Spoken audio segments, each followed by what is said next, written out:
series ISSA 5000 in focus. We still have some people joining, so I'll go fairly slowly to start with.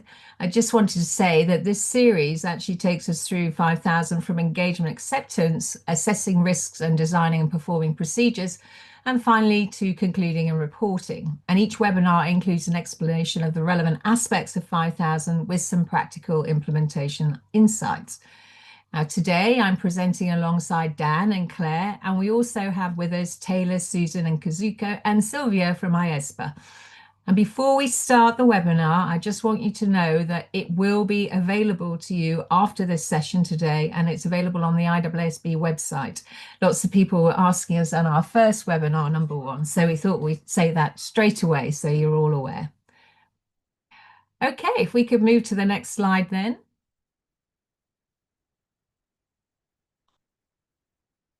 Thank you.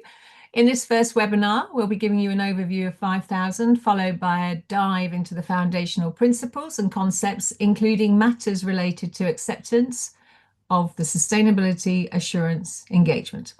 As we go through the topics, if you have any questions, please type them in the Q&A box during the presentation, and we'll respond to as many as we can. Now, as we're here to explore the overarching principles, we won't be discussing the detailed workings of any particular firm's approach or methodology, though we do recognise that practical guidance can be developed from these broader discussions. So if we don't answer your question today, don't worry, we will still pick up the questions and pop them into our implementation hopper, as it were, to be addressed at a later date. We can have the next slide. Thank you. So I'm Josephine, if I haven't already worked that out. I'm the Vice Chair of the IAASB, and I also chair the Sustainability Assurance Task Force. I'm going to give you a very quick overview of the role of 5000 in the sustainability reporting ecosystem, its scope and applicability, as well as a slight look back to 3000. Then I'm going to hand over to Dan, who will talk about understanding the foundational principles and concepts, followed by Claire, who will cover the last session in this webinar, accepting a sustainability assurance engagement. So if we could have the next slide, please. So 5000 is an important component of the sustainability reporting ecosystem. And some of you may have heard me say this before, that we can actually take a few lessons from the world of financial reporting in terms of this ecosystem. The most important is that trusted reporting should be built on that foundation of high quality sustainability reporting standards developed under a fully transparent due process, and complemented by global assurance standards also developed under a fully transparent due process. This is supported by quality management and ethical and independence requirements and overseen by empowered regulatory authorities. Now, we do need to pay attention to all these components because failure to do so will reduce the quality of reporting and assurance, which risks undermining the trust and confidence of users. And at the same time, the public interest is served by those components operating together, and they operate together to enable consistency globally and comparability. They encourage the development of professionals capable of producing and assuring high quality reporting and be unapologetic in its commitment to quality, rigor, and ethics. If we could move to the next slide, please. Now, 5000 is the overarching standard for sustainability assurance and the first in a new suite of international standards on sustainability assurance. This allows for future standards needed in the future to respond to public interest needs.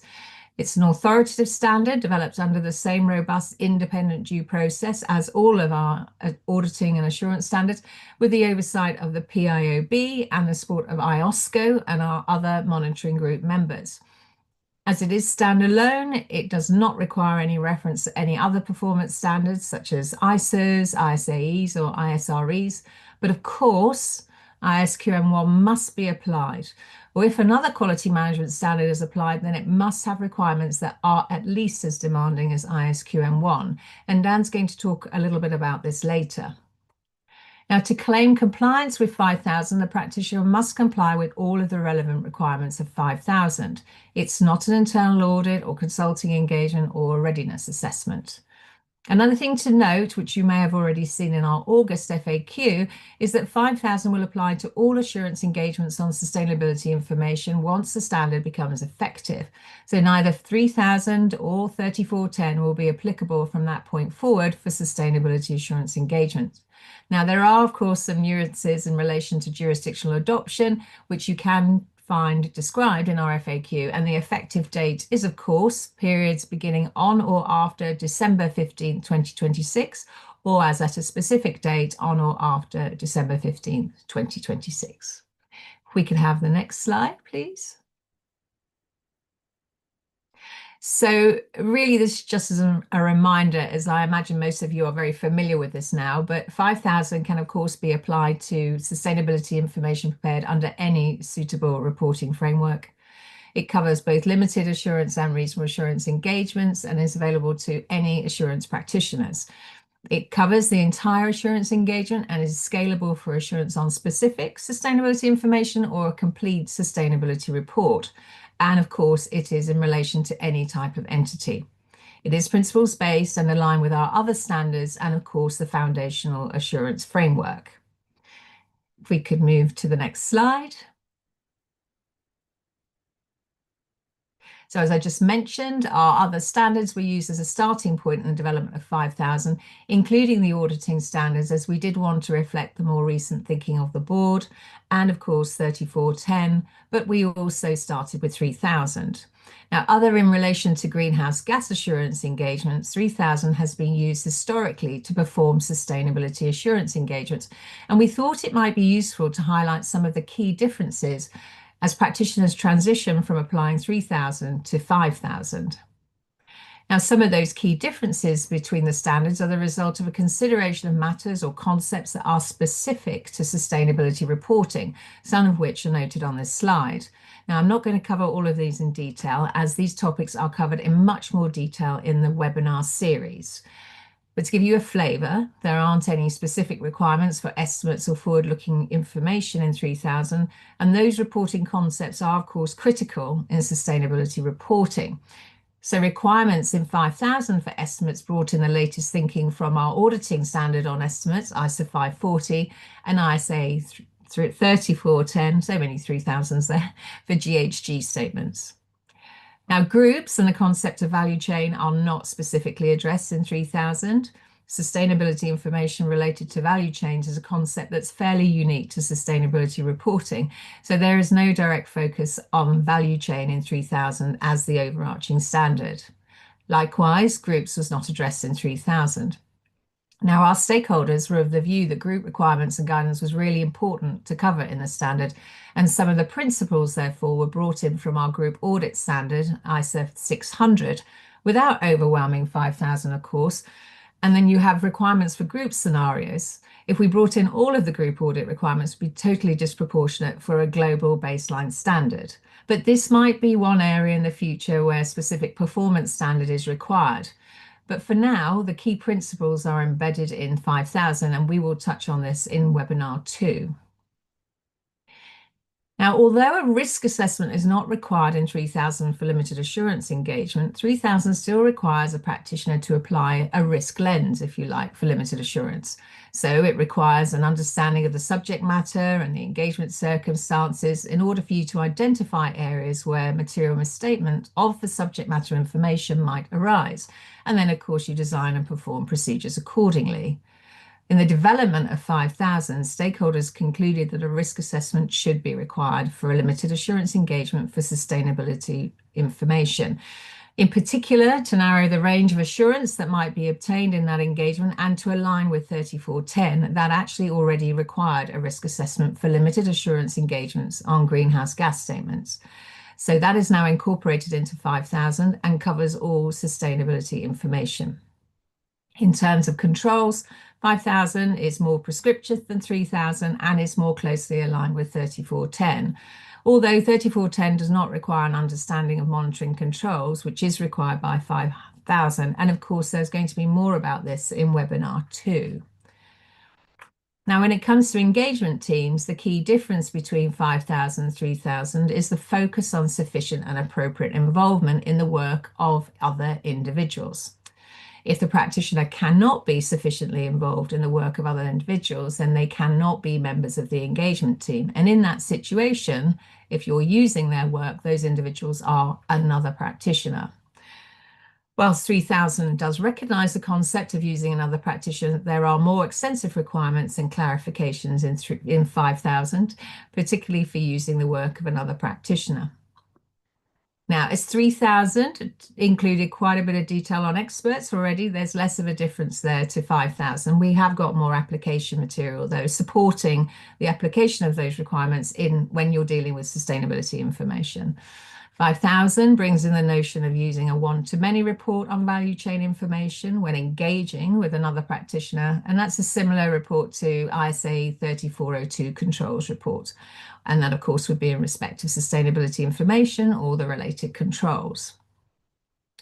Now, the connectivity to the financial statement auditor is briefly mentioned in 3000, but as sustainability information is often reported alongside the financial statements, we have included new application material on encouraging communication with the entity's auditor for both planning purposes, but also, appropriate times throughout the assurance engagement.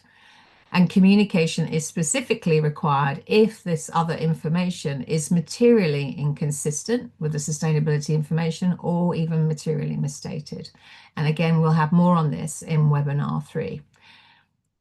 In terms of preconditions, Claire's actually going to cover this today, so I'm not going to go into detail here, but there are some additional requirements in 5000. Again, they are unique to sustainability.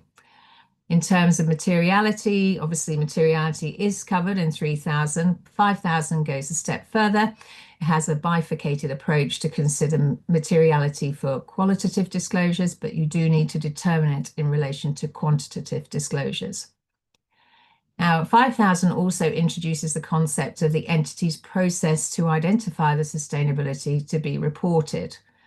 Now, it's related to materiality as it does require the consideration of the needs of intended users to identify the topics to be reported, and of course, double materiality, which are both specific to sustainability information. But this is not to be confused, of course, with the practitioner's application of materiality. Now, the other point I want to make before I hand over is that both have quality management and relevant ethical requirements as fundamental premises. But 5000 has introduced the notion of an appropriate authority making a determination of at least as demanding, which Dan is going to discuss a bit later. So that's it from me for now in terms of our overview and transition from 3000. I may pop up to ask a few questions of the rest of the panel now and again, but for now, I'm just going to hand over to Dan. Thank you, Dan. Well, thank you very much indeed, Josephine, and welcome to all of our participants today. As Josephine mentioned, I will spend the next part of this webinar talking about some of the foundational principles and concepts in ISSA 5000. And so we might as well just dive in. And Taylor, if you'd please move to the next slide. So there's no better place to start perhaps than with the most fundamental of the concepts in the standard, and that would be sustainability matters, sustainability information, and disclosures.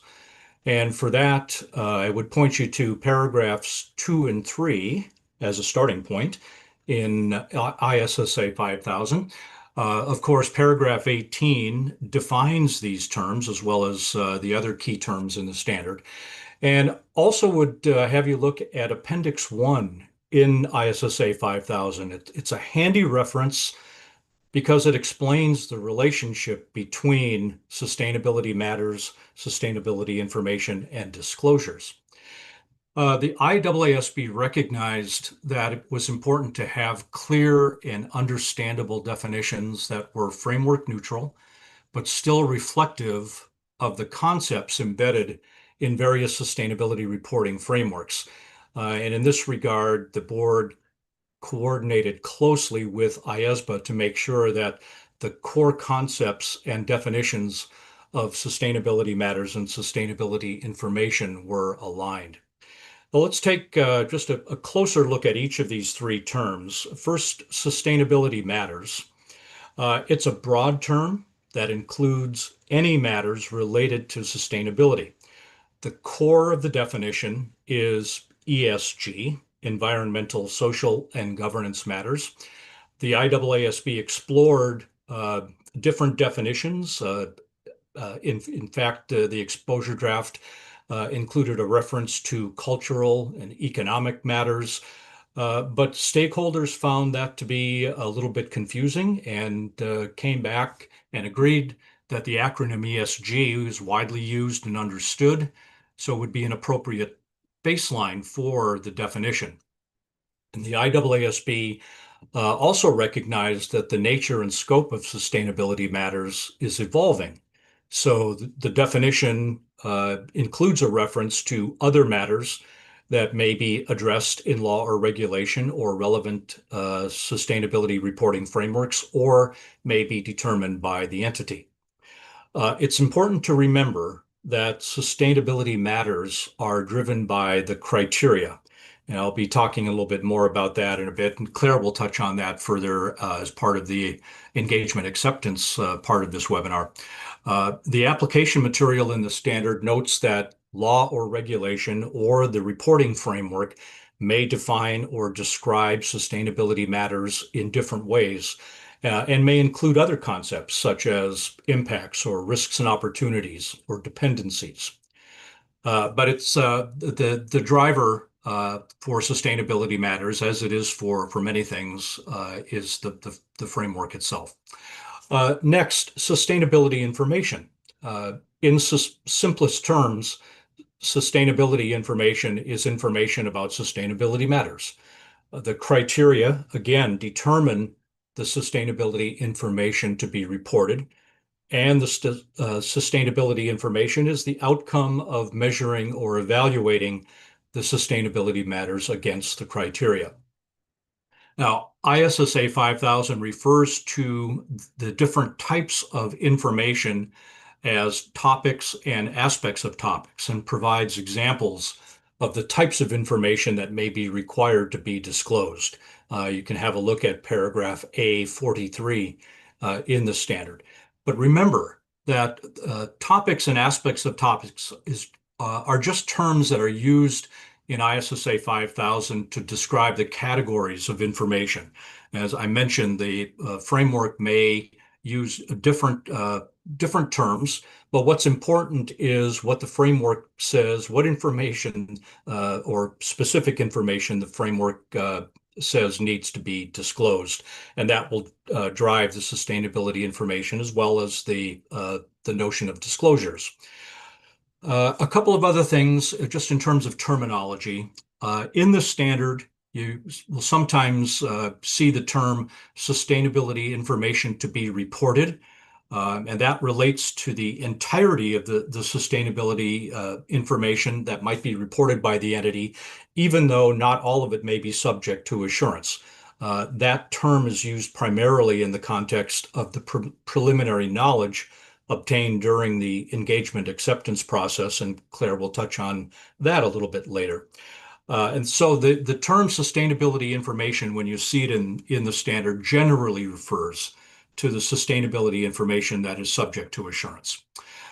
Finally, the notion of disclosures. A disclosure is defined as a sustainability information about an aspect of a topic.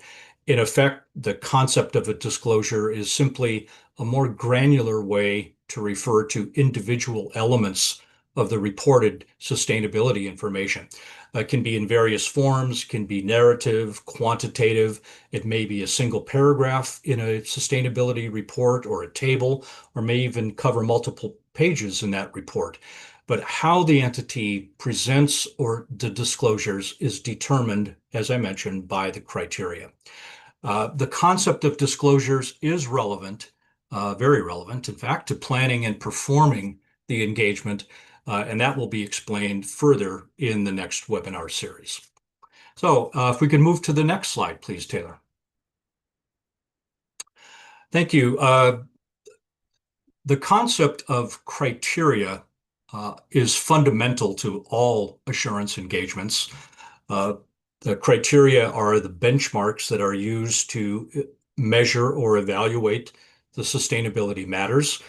Criteria may be either framework criteria or entity developed or a combination.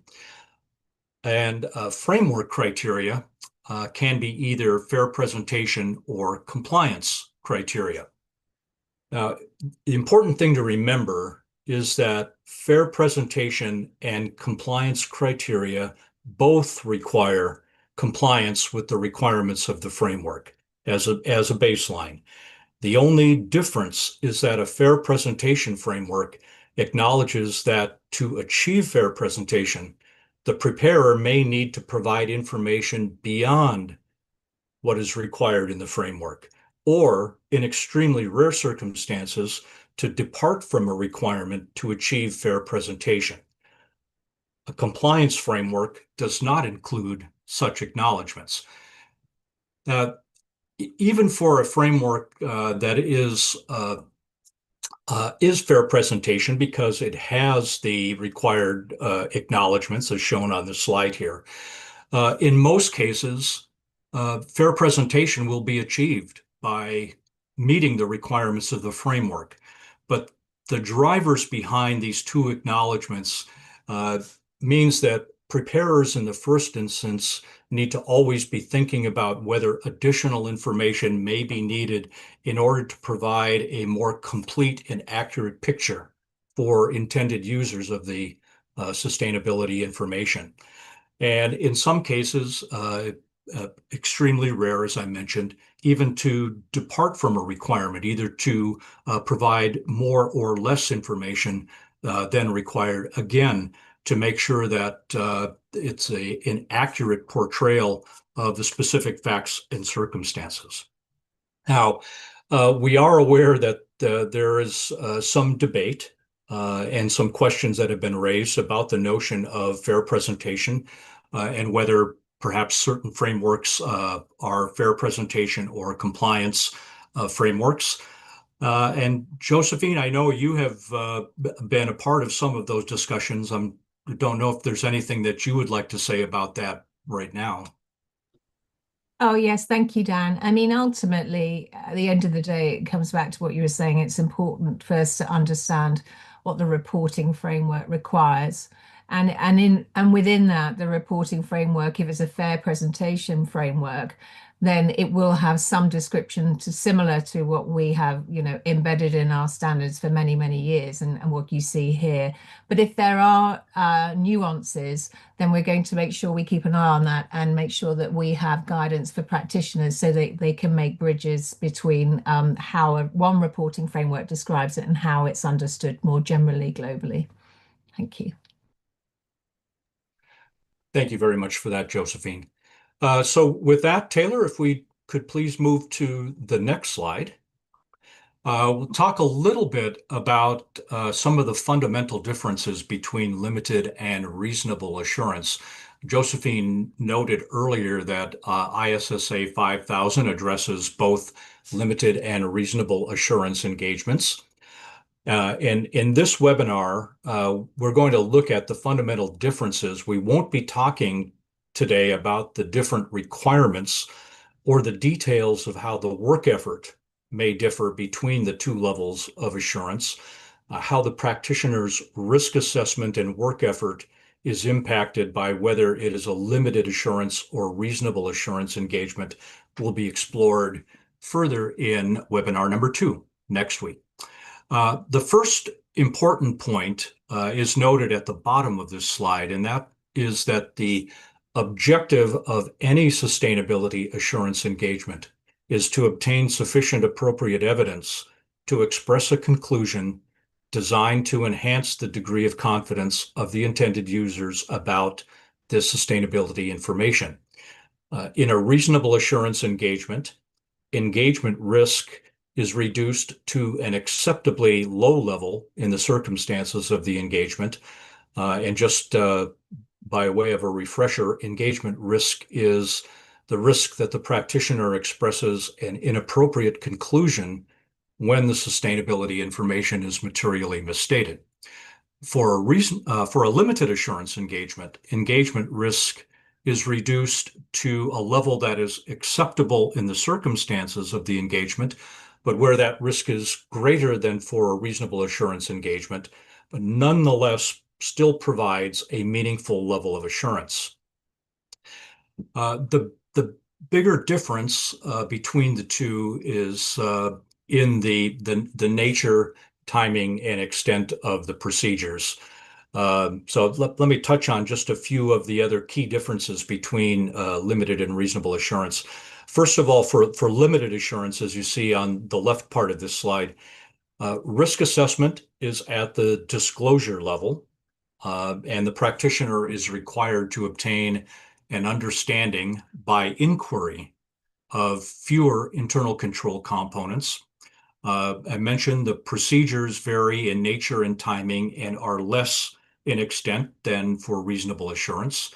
And limited assurance engagements also include the notion of a deep dive, and that's the need to perform additional procedures if something comes to the practitioner's attention in performing the initial procedures in response to the risk assessment that indicates that a material misstatement may exist.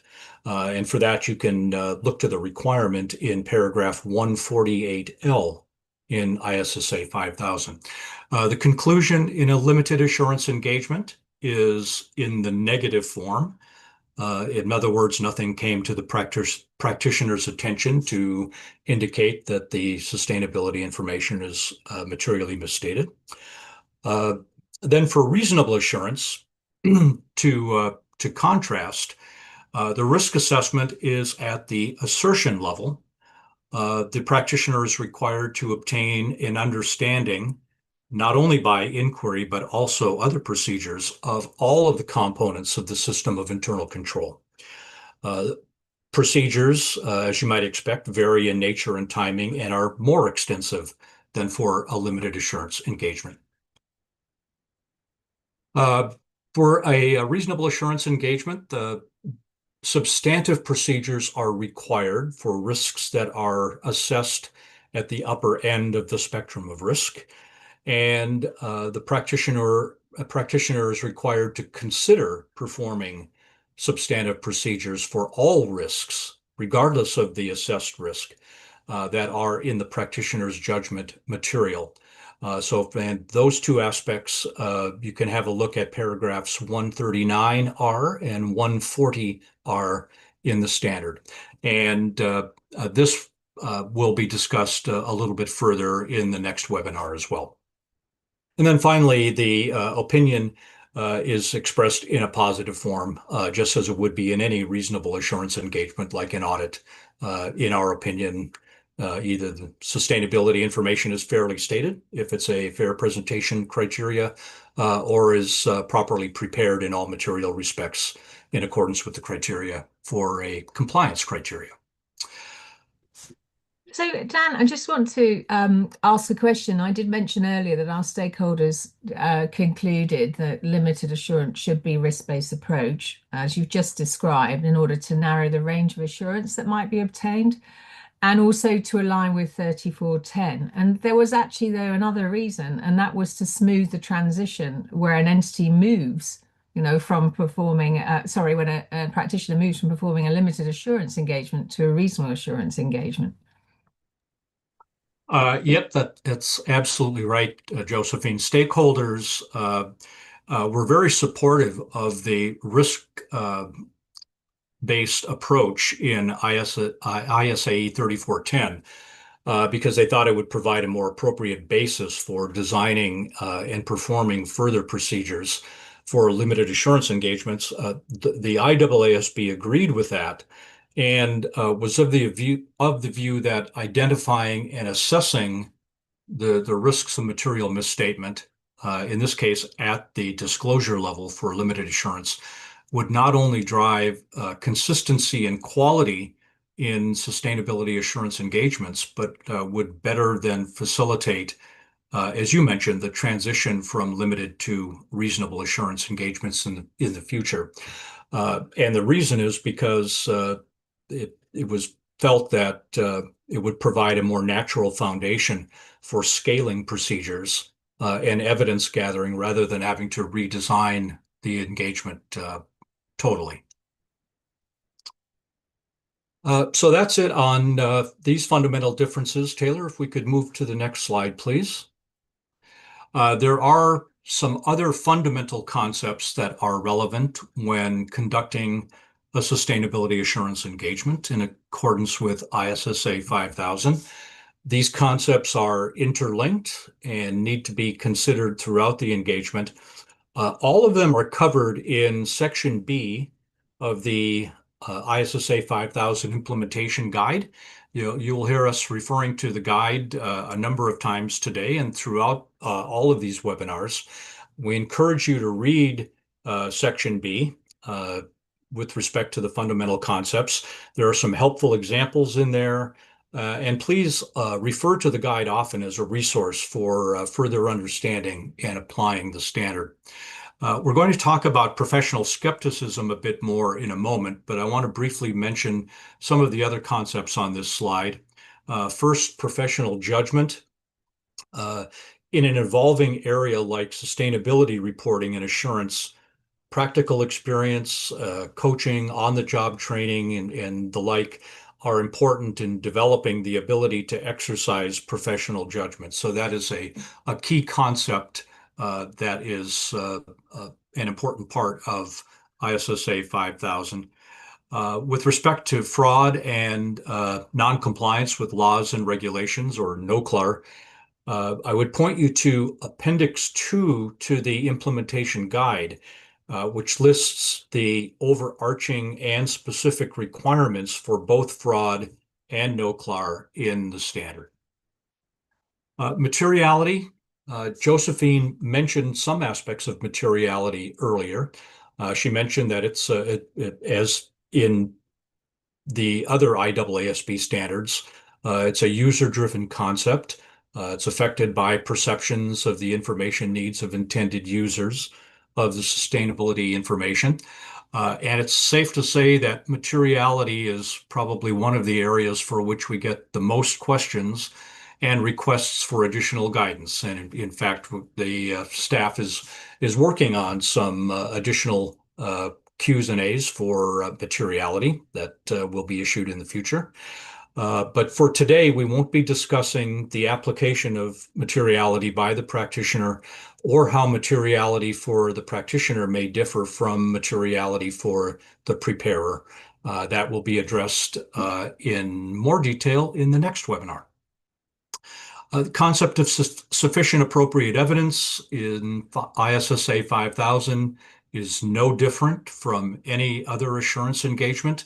In other words, the practitioner obtains sufficient appropriate evidence to support the assurance conclusion. And then finally, just to touch briefly on documentation, again, I would point you to the implementation guide, Appendix 1, and that provides a summary of the documentation requirements in the standard.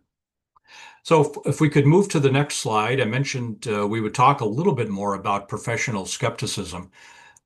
Certainly, as is the case for any assurance engagement, ISSA 5000 requires the practitioner to plan and perform the engagement with professional skepticism. The concepts discussed in the standard and in the implementation guide are based on ISA 220 revised, for those of you familiar with the IAASB's auditing standards, but the nature of sustainability reporting, including that an entity's systems or processes may be in various stages of maturity, may be subject to varying degrees of oversight by those charged with governance. That means that there may be certain unique triggers for heightened professional skepticism or different impediments to the exercise of professional skepticism. Mention just a couple of these, not go through all of them that are on the slide.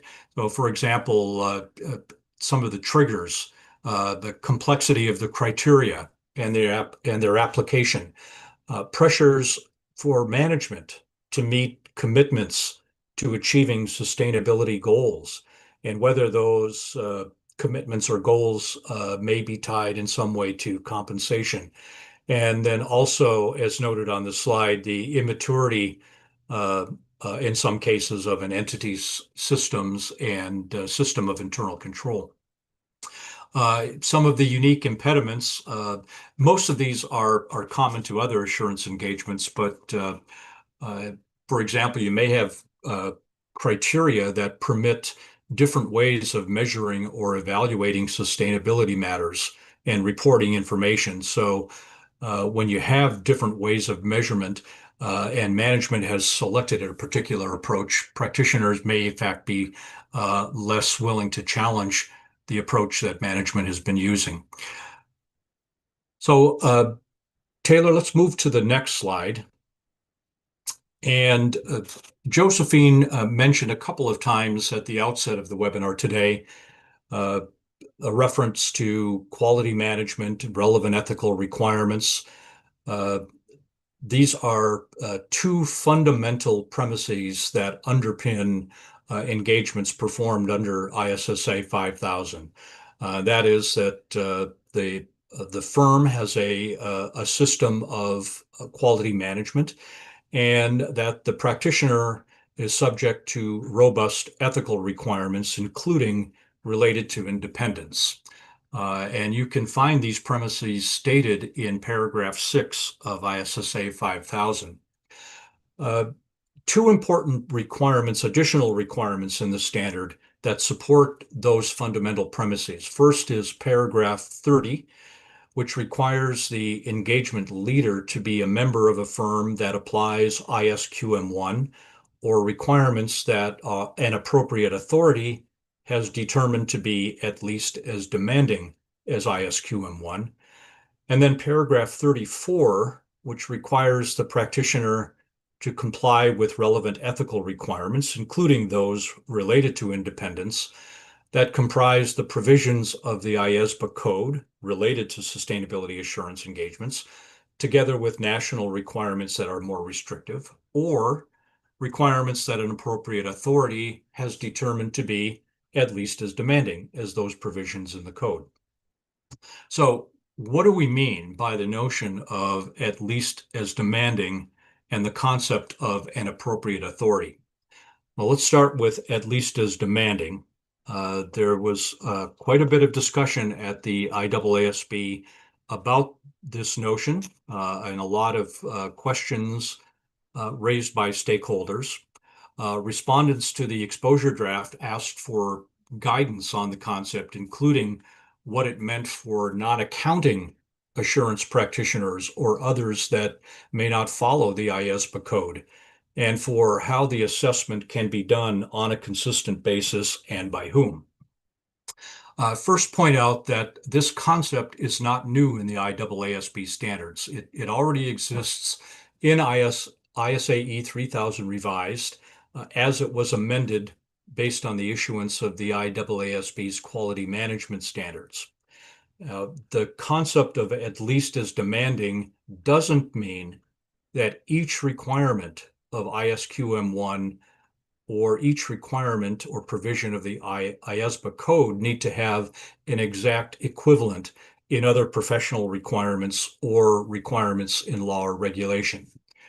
So what does it mean? With respect to quality management, requirements that deal with the firm's responsibilities to design, implement, and operate a system of quality management are at least as demanding as ISQM1 when they address all the matters referred to in paragraphs A69 to A71 of ISSA 5000 and impose obligations on the firm that achieve the aims and of the objectives and requirements of ISQM1.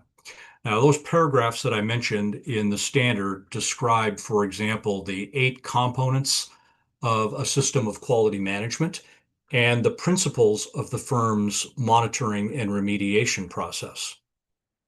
Now, with respect to relevant ethical requirements, requirements are at least as demanding as the provisions of the IAASB code related to sustainability assurance engagements, when they address all the matters referred to in paragraphs A58 to A61 of ISSA 5000 and impose obligations that achieve the aims of the requirements set out in the code related to such engagements.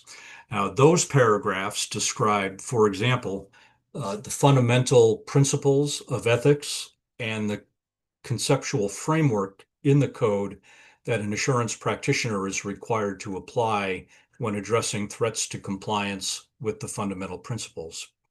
So the next big question then is who makes this determination that requirements are at least as demanding, and what is an appropriate authority, or who is an appropriate authority?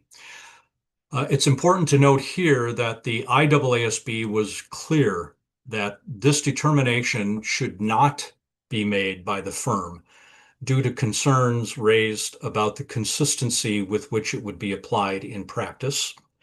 The notion of an appropriate authority was added to the standard to acknowledge the important role of jurisdictional or national regulators and standard setters in this process. The application material in ISSA 5000 indicates that an appropriate authority could be a national standard setter or regulator oversight body with responsibility for audit, assurance, or related relevant ethical requirements, or a designated accreditation organization recognized by a public authority. And you can find that guidance in paragraph A74 of ISSA 5000. Josephine, I think you might have an example or two of a public authority when it comes to a designated accreditation organization. Yes, because this question often comes up. So I'm based in the UK, and UCAS, or the United Kingdom Accreditation Service, is the national accreditation body, but it's established by UK government. And it's established to assess and accredit organizations involved in testing, calibration, certification, and inspection services. And then there is another, which is DAKKS, and that's authorized by the German government, and that's the national accreditation body. So those are the appropriate authority, the government and government departments. Thank you. Thank you, Josephine. Taylor, if we move to the next slide, we're going to move to the next section of this webinar, and that's talking about engagement level quality management. I'm going to pair up with Claire on this, and I'm going to touch briefly on some principles and concepts with respect to engagement resources. And then Claire will take a deeper dive into the responsibilities of the engagement leader and engagement team. So next slide, please.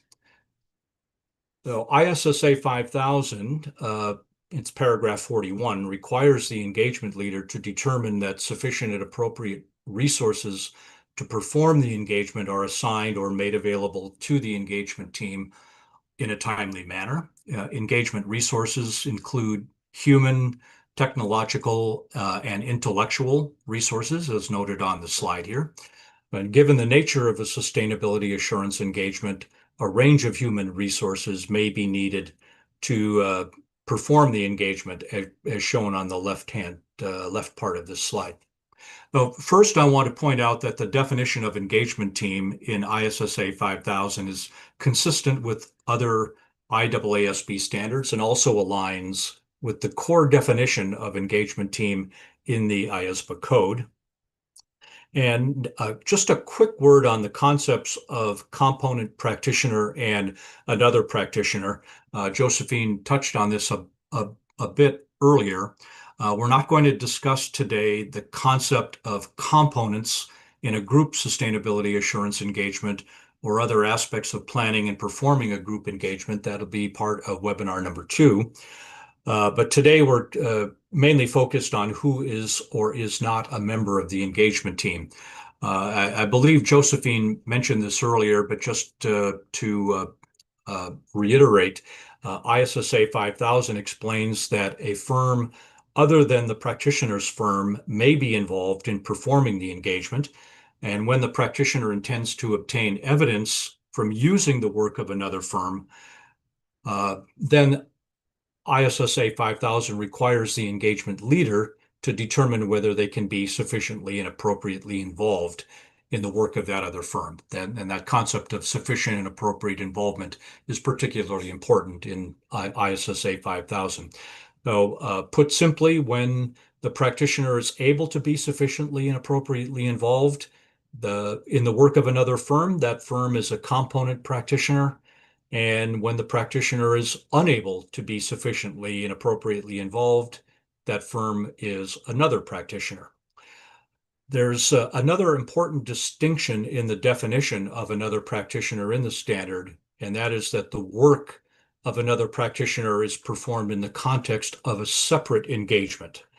And the individuals from another practitioner who perform that work are not members of the engagement team because they're not performing procedures on the engagement under the direction, supervision, and review of the engagement leader and the engagement team.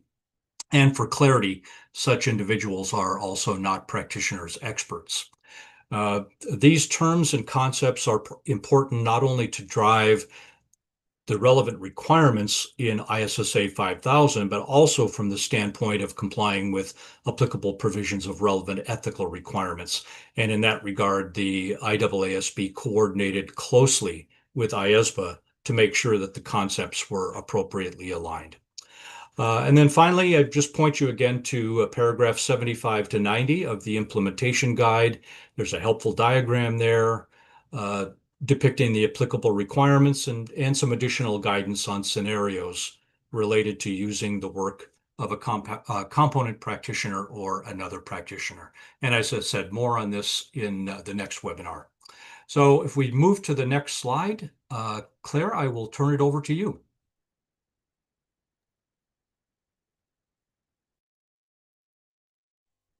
Thank you, Dan. Just trying to get my camera to come back on. Thank you so much. So earlier, Dan, you explained that the firm level system of quality management, you explained about that it's required to be in place for the practitioner's firm under ISQM 1 or requirements at least as demanding. And you have just given us an overview of the resources that are encompassed by quality management at the engagement level.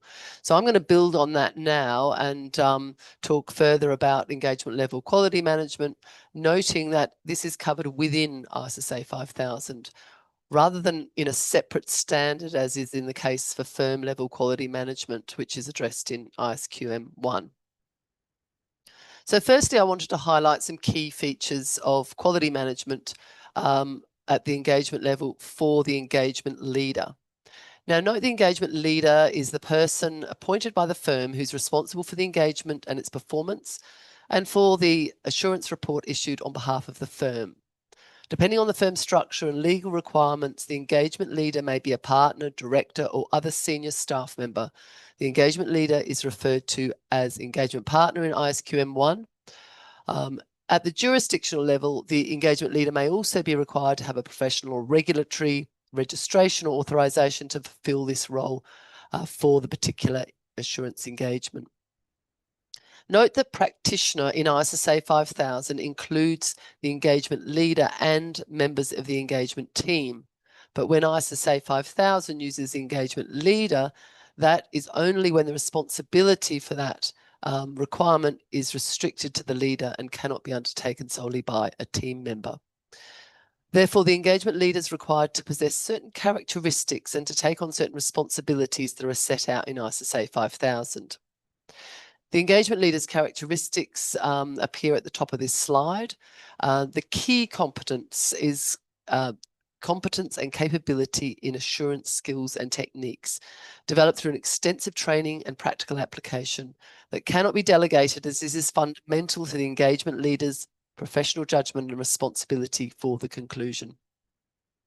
Secondly, sustainability competence. They must have competence sufficient to accept the responsibility for the conclusions reached on the engagement. This does not mean the engagement leader needs to be a technical expert in every sustainability topic that is being reported on. However, they need to have enough technical knowledge to ask appropriate questions and evaluate any practitioner's expert's work and to take responsibility for the conclusions reached.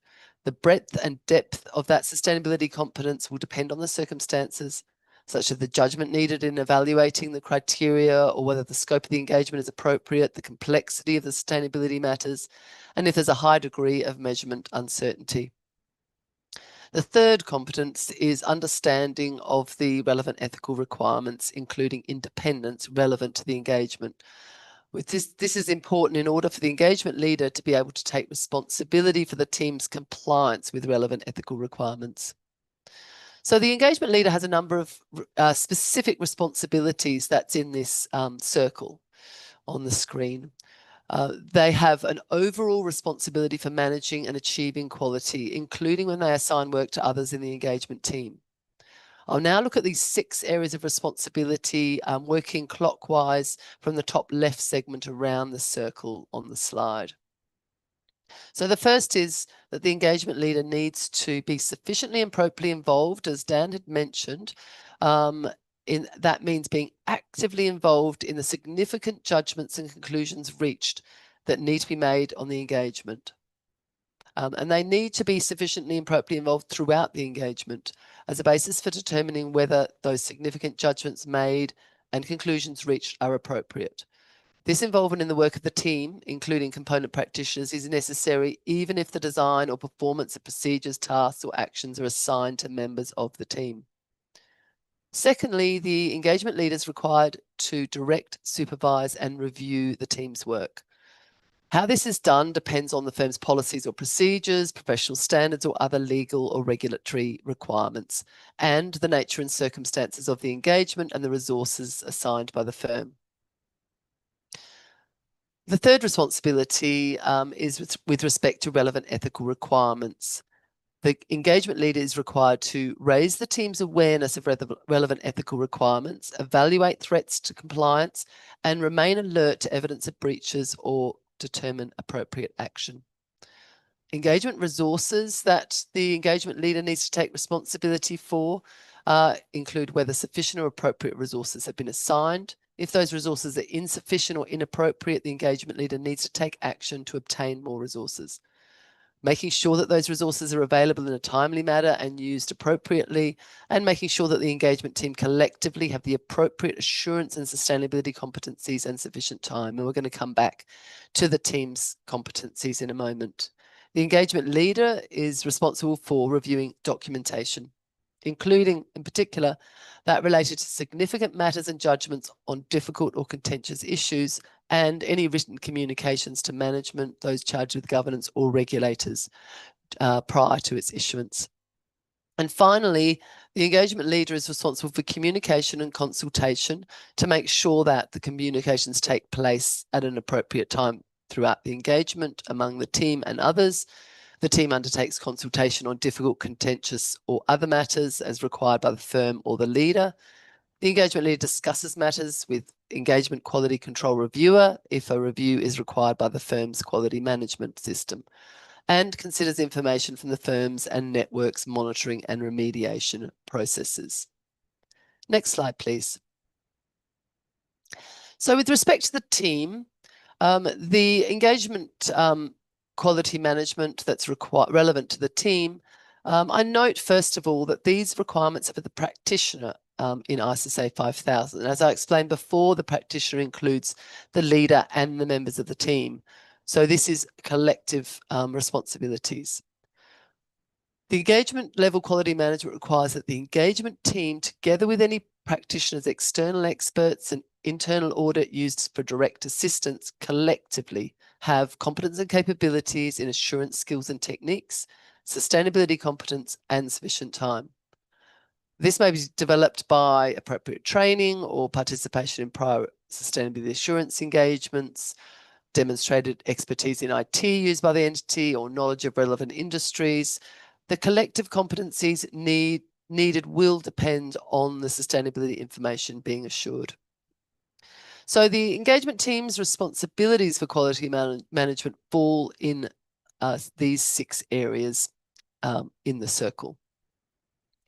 A number of these have already been discussed by Dan when covering the fundamental concepts, so I'll just touch briefly on those. In addition, using the work of others will be addressed in more detail in our webinar number 2 next week. So I won't go into too much detail on that either. But I will touch on some of those concepts. So firstly, when using the work of a practitioner's expert, the engagement team is required by 5,000 to evaluate if the expert has the necessary competence, capabilities, and objectivity. This evaluation may include considering their qualifications, experience, technical standards applied, and whether they are subject to a system of quality management. Internal experts are members of the engagement team, so are required to be independent. For external experts, the practitioner considers the relevant ethical requirements relating to experts, such as those contained in the ISSA code, which may be confirmation of financial interests and relationships and whether safeguards are in place. If the expert does not have the necessary competencies, capabilities, or threats to objectivity cannot be eliminated and there's no sufficient safeguards in place, the practitioner may be unable to use the work of that expert. The team are responsible for determining and agreeing on the nature, scope, and objectives of the expert's work, evaluating the adequacy of the work, including its relevance and reasonableness, of the findings and consistency with other evidence, the relevance and reasonableness of assumptions and methods used, and the relevance and completeness and accuracy of the source data. Now, the extent of this work will depend on factors such as the significance of that work to the engagement, the risks of material misstatements relating to that information, and previous experience of the expert's work. But it does require some extra work effort from the engagement team, not just taking the expert's report at face value. Additionally, if using the work of the internal audit function to provide direct assistance, when that's permitted within the jurisdiction, the practitioner needs to evaluate the internal audit's function, their objectivity, competence, system of quality control, including whether they have a systematic and disciplined approach to their work, and whether their work is adequate for the practitioner's purposes. Now, the second area of responsibility for the team is to apply assurance skills and techniques, and that needs to be obviously throughout the engagement in that iterative systematic engagement process. The third area of responsibility is that it must comply with relevant ethical requirements, including independence, and we've already been through that. And fourthly, they need to apply professional skepticism. Again, Dan went into detail about what that entails, and that professional skepticism needs to be applied in planning and performing the engagement, recognising, of course, that the sustainability information may well be materially misstated. Fifth area of responsibility is exercising professional judgment, again in planning and performing the engagement and determining the nature, timing, and extent of procedures. And the final aspect of their responsibilities is using the work of another practitioner. Now, there's a number of factors in using the work of another practitioner to obtain evidence, and we'll cover that in more depth in webinar 2. But broadly, they require the practitioner to comply with relevant ethical requirements that apply to using their work, evaluate whether another practitioner has the necessary competence and capabilities, whether the nature, scope, and objectives of another practitioner's work are appropriate for the practitioner's purposes, and whether evidence obtained from another practitioner is adequate. So now we're going to move on from the fundamental principles and concepts that underpin 5000. So Claire, just before we move on, for those sort of listening who are more used to applying 3000 in these circumstances, this may seem like quite a step up in terms of roles and responsibilities. Yes, you're absolutely right, Josephine. 3000 doesn't go into this level of detail in relation to engagement level quality management. And this was really deliberate when we were writing the standard. So ISSA 5000 has incorporated elements from ISA 220 revised on the engagement quality management for financial statement audits and audits. And we did this primarily to strengthen the quality management aspects for sustainability assurance engagement. So we integrated, key principles into 5,000 to ensure that those sustainability assurance engagement met that high standard of quality that we would expect, and helps to ensure that these engagements are equivalent to audits or reviews of financial statements that we thought was really important for the confidence of users. So thanks for that, Josephine. So we'll move to the next slide, please. So now we've covered off the fundamental principles we'll move and concepts. We'll move on to accepting sustainability assurance engagement. Next slide, please. So this diagram shows the basis or steps undertaken for accepting and continuing an assurance engagement on sustainability information, and it ties closely into those foundational concepts that we just covered. Firstly, the firm must have in place the system of quality management that we just went through prior to seeking to be engaged to conduct a sustainability assurance engagement under 5,000. A system of quality management will, of course, take time to implement. As I say, it'll need to be considered before looking for those engagements. So once a potential client or engagement has been identified prior to seeking appointment, the practitioner needs to expect to satisfy relevant ethical requirements, including independence, in that they are required to have no reason to believe that relevant ethical requirements, including independence, will not be satisfied. So, of course, once the engagement is actually accepted and proceeds, then the relevant ethical requirements will need to be satisfied in detail. So they may not have enough information to be completely satisfied until they have commenced the engagement, but they do have to have no reason to believe that they won't be able to. Thirdly, the engagement team and others who are to conduct the engagement must collectively have those appropriate competence, capabilities, and sufficient time that I talked about a moment ago. So going into the engagement, that need to have confidence that that will be the case. If these matters are in place, then the firm will usually need to access to the entity's personnel in order to establish whether the preconditions are present.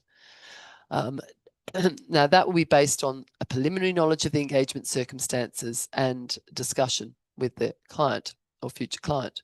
And finally, if the preconditions are present, and I'm going to come back to those in just a moment, of exactly what the preconditions are, then if they are present and the firm's policy and procedures have been followed, the practitioner can agree the terms of engagement. So we'll come back to that point as well in a moment. Next slide, please. So we'll look in detail now at what is required in establishing whether the preconditions are present. The work effort required on preconditions is limited to the preliminary knowledge of the engagement circumstances and discussion with the appropriate parties. Feedback on the exposure draft of 5,000 included concerns about the extent of knowledge required at this stage in the process. And some stakeholders, or many stakeholders, considered it may be too onerous prior to acceptance or continuance of the engagement to delve in a lot of detail into these preconditions. So the IAASB clarified in the final standard that the practitioner uses their professional judgment to determine the nature and extent of the preliminary knowledge, but that it ordinarily differs in nature and most importantly is less in extent than understanding obtained when performing the engagement. So there's a whole lot of understanding that we'll talk about next week in the risk assessment and in planning the engagement. And that is at a much greater level of depth than at this stage. So this is just sufficient to accept or continue the engagement. That said, initial engagements are likely to need more work on preconditions than for continuing engagements. As in subsequent engagements, the practitioner will have already gained an understanding of the entity and its environment, the engagement circumstances, so there'll be less work to top up in those subsequent engagements. So the engagement circumstances on which the preliminary knowledge is required relate to a broad context of the particular assurance engagement. It might encompass, for example, the proposed terms of the engagement, the scope of the engagement, whether it's a reasonable assurance or limited assurance engagement, the characteristics of the sustainability matters, the applicable criteria, the information needs of intended users, relevant characteristics of the entity, and its reporting boundary. So they're matters that, of course, the practitioner is going to want to have a view of, an understanding of, in order to know whether they should take on this particular engagement. The specific preconditions, there's 7 preconditions that need to be met in accepting the assurance engagement. I'm going to cover 4 on this slide and then the other 3 on the next slide. So the first precondition is to consider if the entity has a process to identify sustainability information to be reported. The entity's process to identify sustainability information to be reported, including the identification and selection of the sustainability matters and the reporting boundary, may be required by the sustainability reporting framework or entity-developed criteria. Such a process involves the application of materiality in identifying which information is relevant to the needs of intended users, and so is material for the purposes of reporting. Now, ISSA 5000 does not require the entity to have such a process, as it may not be required by the framework or criteria and may not be necessary. For example, if the scope of the report is narrow on perhaps a single topic or a set of KPIs. However, absence of an entity's process may indicate a lack of reasonable basis for preparing the sustainability information, particularly if the framework or criteria is not prescriptive about the disclosures to be made. So there needs to be that materiality consideration. Note, in particular, in ISSA 5000, Appendix 2 does illustrate exactly how the entity's process is considered by the practitioner throughout the engagement. The second precondition is that roles and responsibilities are suitable for management, those charged with governance, and the engaging party, if those parties are different, and that they're suitable in the circumstances. The third precondition is whether management or those charged with governance of the entity have a reasonable basis for the sustainability information. Now, that ties into the point earlier I made about the entity's process. Now, this requires the practitioner to consider whether the entity has that process, including controls, to enable the preparation of the sustainability information that's free from material misstatement. The fourth precondition is whether the sustainability matters within the scope of the engagement are appropriate. That is, whether the sustainability matters are identifiable, capable of consistent measurement or evaluation against the applicable criteria in preparing the sustainability information, so that it can be subject to procedures to obtain sufficient appropriate evidence. So now we'll move on to the other 3 preconditions. Next slide, please. So the 5th precondition requires the practitioner to evaluate whether the criteria are suitable for the engagement circumstances and will be available to intended users so that they can be aware of what those criteria are. So those characteristics of suitable criteria are relevance, completeness, reliability, neutrality, and understandability.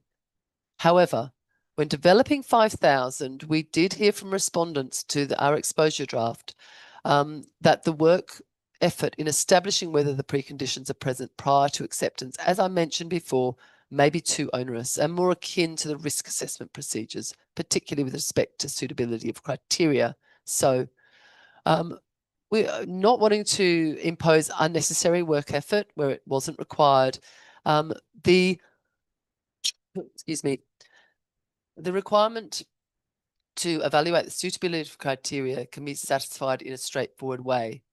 If the framework criteria in law or regulation are established by an authorised or recognised organisation that follows a transparent due process, it can be presumed to be suitable. Now, this is a very important concept because in this case, the practitioner does not have to go through each of the characteristics to establish whether the criteria is suitable. Excuse me.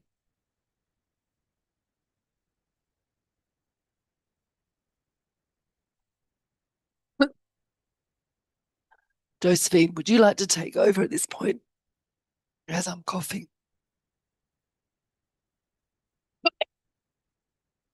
Excuse me, everybody. Hi. Sorry If you about could take over from the sixth precondition, that would be helpful. Of course, yes. So the sixth precondition, of course, is that the practitioner expects to be able to obtain the evidence needed, and of course, the written assurance report. And of course, the availability of evidence will be impacted by timing of the engagement and whether there'll be access to records, documentation, or other information at the entity, and so forth. And also, you'll have evidence located at organizations within the value chain, not controlled by the entity.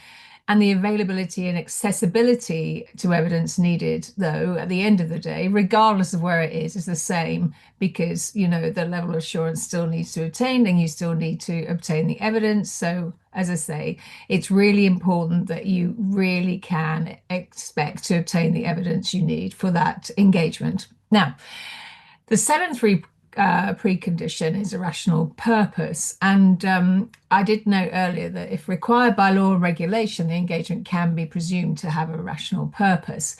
Otherwise, determining whether the engagement has a rational purpose includes whether, for example, in a limited assurance engagement, you expect to be able to obtain a meaningful level of assurance, and that's likely to enhance the intended user's confidence about the sustainability information.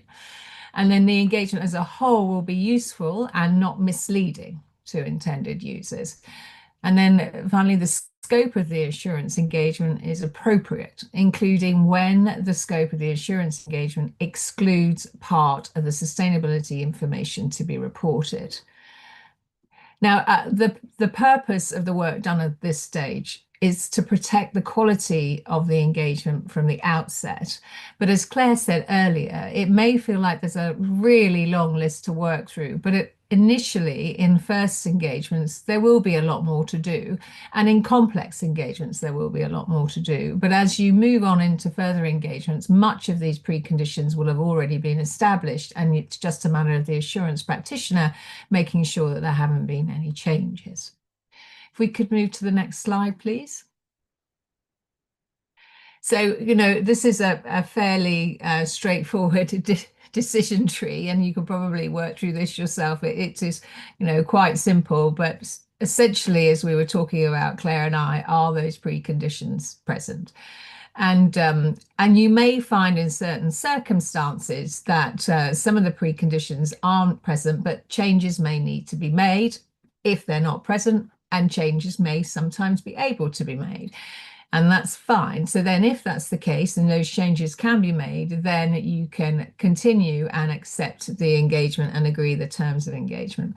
But in some circumstances, changes can't be made. For example, take a very simple example. If you have, if the entity is using criteria that's not an established framework, so they're their own developed criteria, but that criteria is rather vague and it doesn't feel as to you as a practitioner, you can actually measure or evaluate the subject matter, the underlying subject matter using that criteria, then you really can't accept the engagement.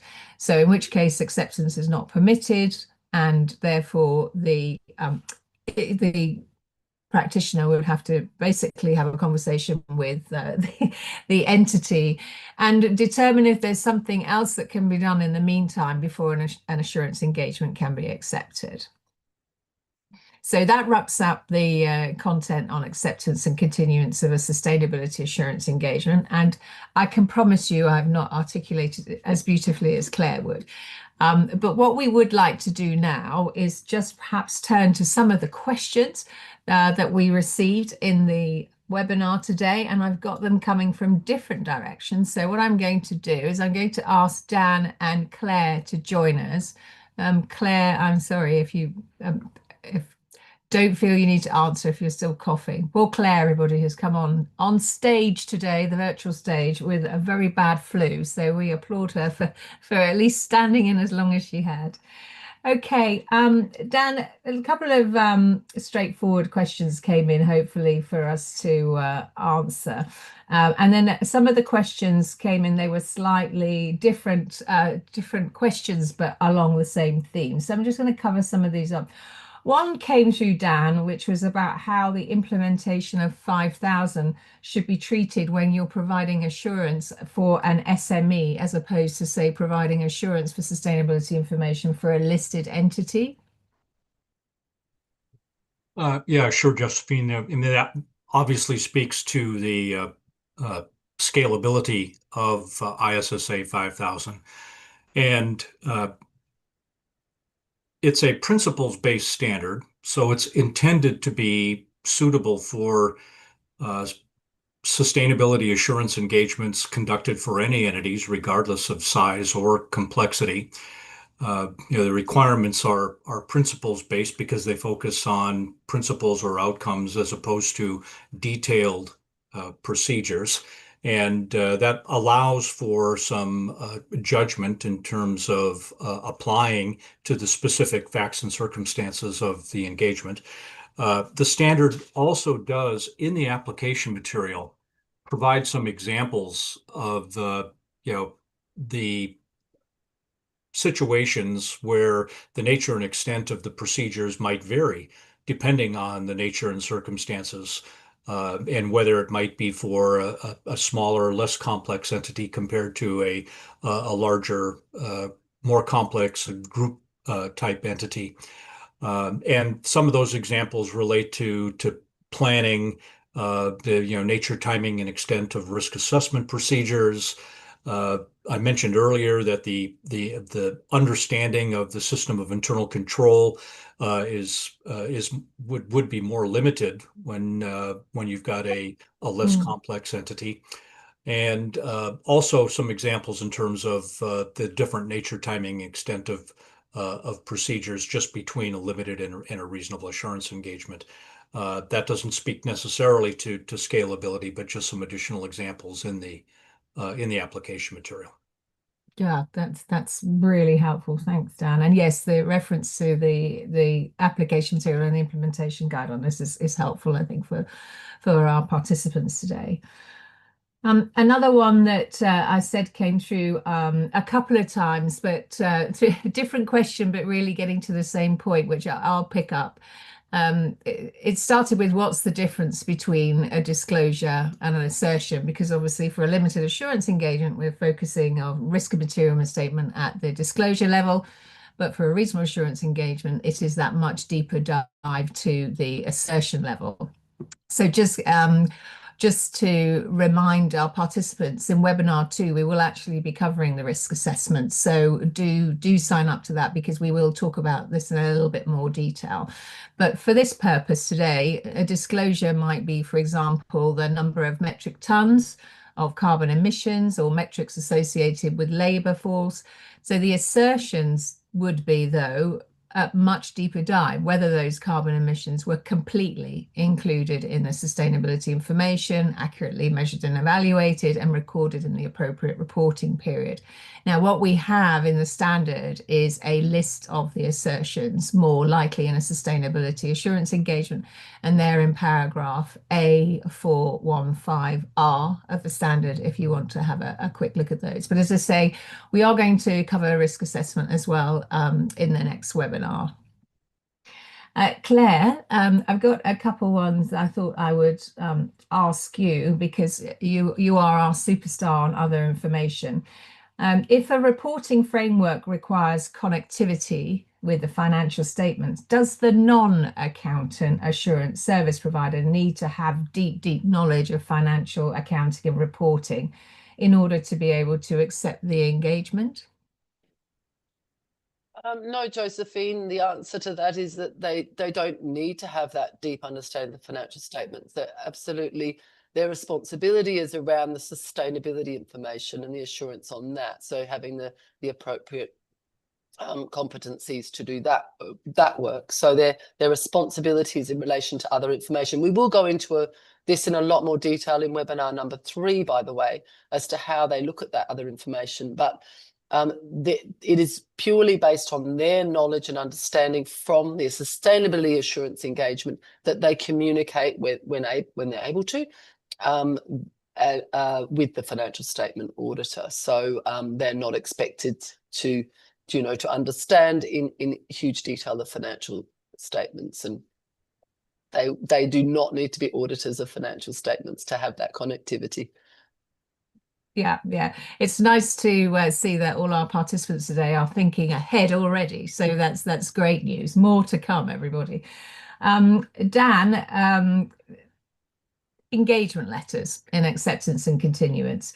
Someone's asked whether there's a need to have a separate engagement letter for the sustainability assurance engagement when you're performing the audit of the financial statements as well, or can it be included as part of a single engagement letter that includes both the financial statement audit and the sustainability report assurance? Yeah, very good question. And the quick answer is that the standard ISSA 5000 really doesn't address that point. So it probably is more a question for the a firm's methodology or the firm's policies or procedures in terms of the acceptance and continuance of engagements, and how engagement letters are set up. I suppose it's possible that if you have a broader client relationship that includes an audit and a sustainability assurance engagement or other engagements, that you could have a broad overall engagement letter that addresses everything. I think the important point to remember is ISSA 5000 has some very specific terms of agreement that are required for a sustainability assurance engagement in paragraph 85 of the standard. So whether it's a separate engagement letter or part of a broader letter addressing a broader client relationship, just make sure that the matters in paragraph 85 of the standard are addressed. Yeah, that's actually quite important, isn't it? Always maintaining compliance there. Thank you. Claire, one for you perhaps. ISSA 5000 applies only to assurance engagements and sustainability information.